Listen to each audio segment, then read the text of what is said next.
Hello there, this is Jeremy speaking from Video Gamers Oasis on TikTok. Thanks so much for tuning in. This is part 2 of 2. We've been reading about HIRO KIMURA in the book Art of Atari by Tim Lapetino, page 214 and 215. We're continuing to read on page 215. We're almost done the paragraph, the last paragraph, and we're going to learn about some of the illustrations and some more quotations and some artwork that he did. So let's continue where we left off. We were on page 215. We were learning about how Kimura spent nearly 3 years at Atari and resigned just before the consumer division was sold to Jack Tramiel in 1984.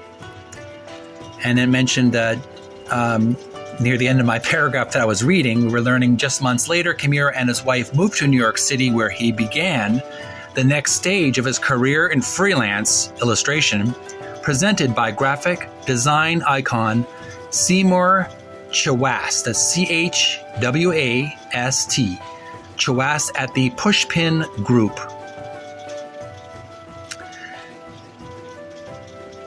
Kimura's work as an illustrator has afforded him a wide variety of clients and projects, including stamps for the U.S. Postal Service and commissions for Universal Studios, Reebok, Miller Brewing, The New Yorker, IBM, and many others. Just quickly looking at the illustrations and some of the extra text information that's not part of the paragraph. There's the illustration, the photograph of HIRO KIMURA, left corner. And below the photograph, there's a list of video games that HIRO KIMURA worked with. And they are as follows: Berserk, Centipede, Crazy Climber,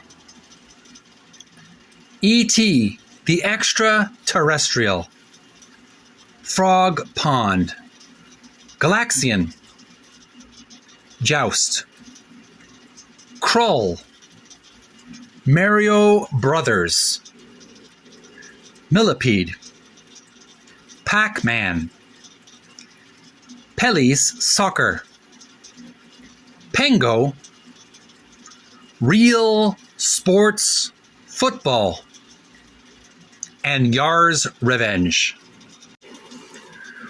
Moving down, we're going to go to the next page, 215.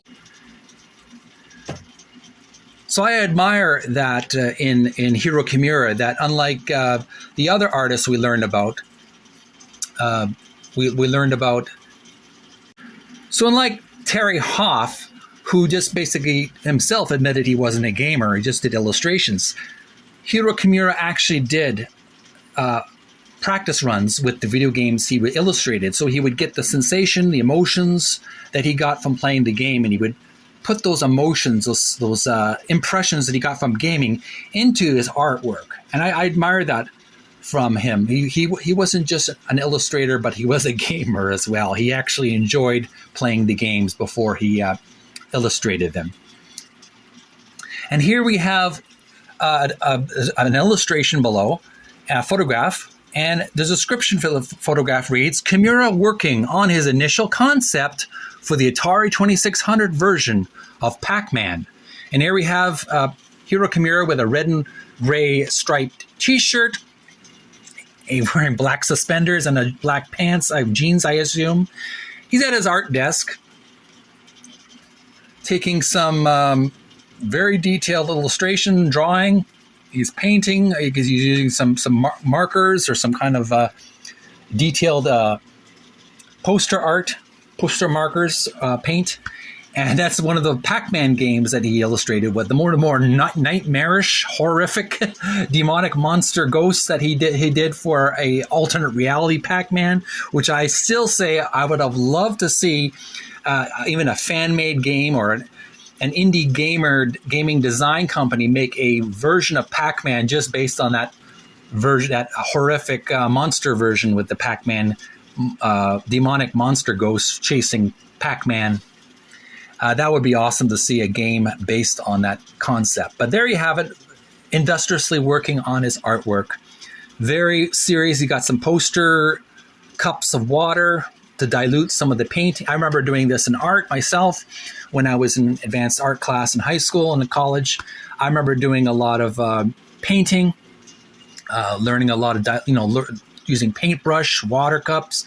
Often use coffee cups to water down the paint and the brush. And we'd have a desk and a palette of all kinds of artwork tools. Lots of fun. I do miss doing that.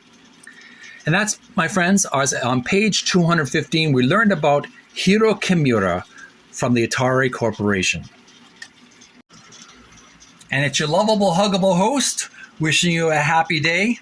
We're going to take a little break here, folks, and we're continue on this reading of the book Art of Atari by Tim Lapetino. We're going to learn about crystal castles for the Atari 2600 and the artwork for the packaging. It's going to be a little bit of goofy fun. I hope you join me for then. We're going to enjoy that together. And I hope you have an enjoyable rest of August 2023. Stay cool, stay hydrated, and I'll see you next time on TikTok as well as YouTube. Subscribe, click the notification bell, send some likes, send some love. Bye for now.